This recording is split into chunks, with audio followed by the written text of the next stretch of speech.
referral by the state itself. We don't expect William Ruto to refer himself to the ICC, yeah. But it can also be by way of the prosecutor.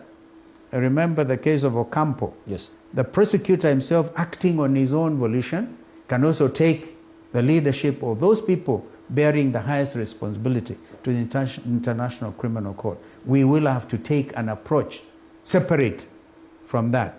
But of course, we wouldn't want to look forward to that. I've had my own interaction with the difficulties any country would face having their own leaders at the International Criminal Court. We're also saying we will also do private prosecution. Yeah, that's what I was asking. Why don't you prefer the local justice mechanism instead of going to... We'll do that. But we want these people to know that no country is an island. No country. When it comes to matters, for example, human rights or the Bill of Rights, and Kenyans need to know that under Article 21 of our Constitution 2010, the whole of we literally imported into the country the Bill of Rights, internationally recognized, and that becomes part of our Kenyan law. We call it domestic law. So all the state actors, including William Ruto and other people, okay, are bound, and they should be able to, they're expected to observe these very high standards. When it comes to human rights, nobody can plead, oh, we are a sovereign nation. That is very old, tired talk.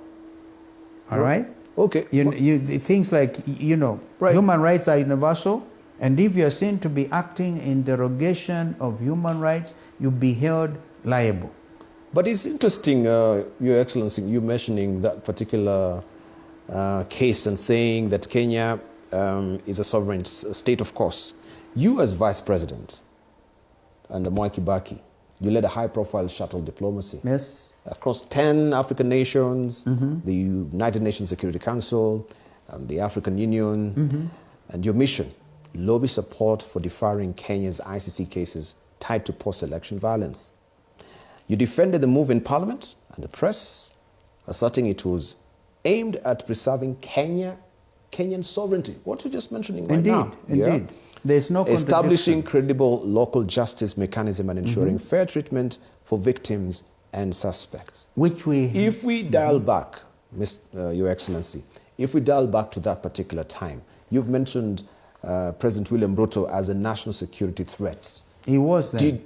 He was then? Even then, yeah. Because when why are you deferring out, this from the Kenyan? I was not acting in defense of William Ruto, Uhuru Kenyatta, or Major Ali that time, or Ambassador Muthaura. Remember, Sang, yeah, the team of Kenyans who were referred for prosecution before the International Criminal Court. What I was trying to do is, why don't we try them locally? And we went as far as amending the Constitution, all right, to set up a local mechanism. And then at that point, William Ruto's supporters started shouting, don't be vague, go to The Hague. Remember?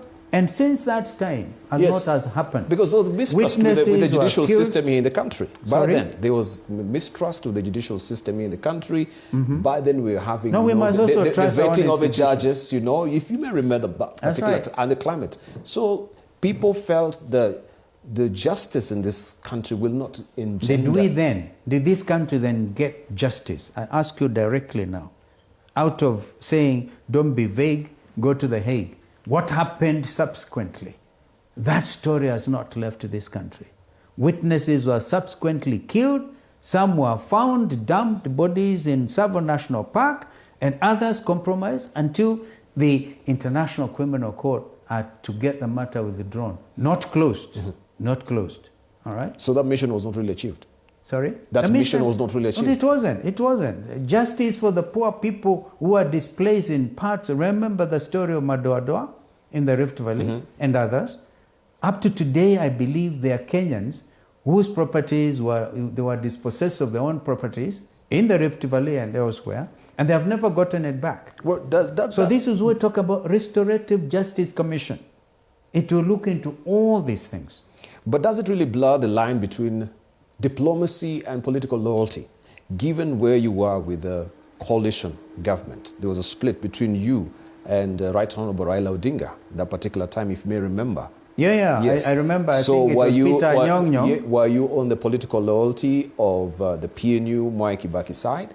No, I was the Vice President of the Republic of Kenya, all right? And acting in the best interest of the country, trying to say we want to try our nationals locally. So this move was we not did really not succeed. a political patronage. And the other side, ODM, on the other side, they said, oh, no. In fact, I remember I went up to the UN Security Council, and the Americans told us, point blank, if this matter comes to the floor of the UN Security Council, we will veto it. Vetoing meaning they were going to still to send these people to the ICC. At that point, we said, okay, let's go and do it locally, okay? And we did the best. I believe justice, the cause of justice, was not properly served up to today. Mm-hmm. Yes. All right. Let's gravitate a little deeper now and look at church and politics. Yeah. And this is where